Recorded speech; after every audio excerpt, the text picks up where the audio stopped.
There are over 900 towers in Dubai, and every single one of them has been built in the last 40 years. Before that, Dubai looked like this. Then in 1979, this, a 39-story building in the middle of the Arabian desert. This is the Dubai World Trade Center. It was the tallest building between Mumbai and Athens, including the whole of the Arab world.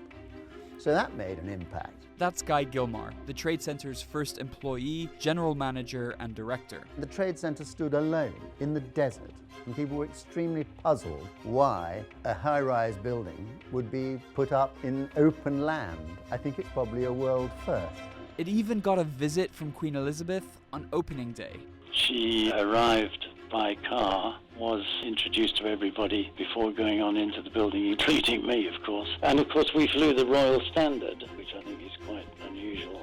That's Gordon Heald. He designed and supervised the Trade Center, and here he is with the Queen at the inauguration, along with lead architect John Harris. It made Dubai, didn't it? What you see now is this enormous metropolis of tall buildings.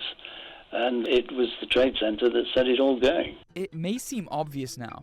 Build a business center in one of the wealthiest nations on the planet and you'll attract global companies. But in 1970s Dubai, this was something new. Next to Gordon in this picture is Sheikh Rashid bin Saeed Al Maktoum, the ruler of Dubai and the prime minister of the newly formed United Arab Emirates. It was his idea to build the skyscraper Trade Center in the first place. For centuries, Dubai's main industry was pearl harvesting. But in the 1930s, the pearl industry collapsed due to the Great Depression and the invention of the synthetic pearl. But a few decades later, Dubai had another largely untapped resource waiting to flow into the market. In 1966, Dubai found oil, and estimates show that the population grew by 1,000% over the next 40 years. By 1991, black gold accounted for around 50% of Dubai's GDP, creating a rich environment for new business. Sheikh Rashid used the proceeds of Dubai's oil to develop the city's infrastructure, including the Trade Center. Building the first skyscraper in a nation isn't all straightforward though. For one, the sand in the desert wasn't right for the cement. We actually had to use sand from the beach in its place, which seems a rather strange thing to have to do in a desert. As nobody had seen such a tall building before, rumors were quick to spread. There were lines of lampposts not far away, which were not quite vertical.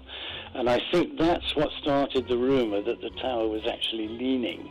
And if that wasn't enough, when they reached the 10th floor of the Trade Center, Sheikh Rashid decided he wanted it taller, so demanded extra floors to be put on. Originally, it was designed with 33, then they increased it to 39.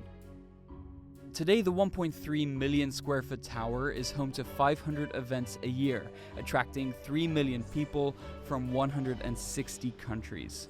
If you'd asked me in 1979, Guy, will Dubai become a tourism center?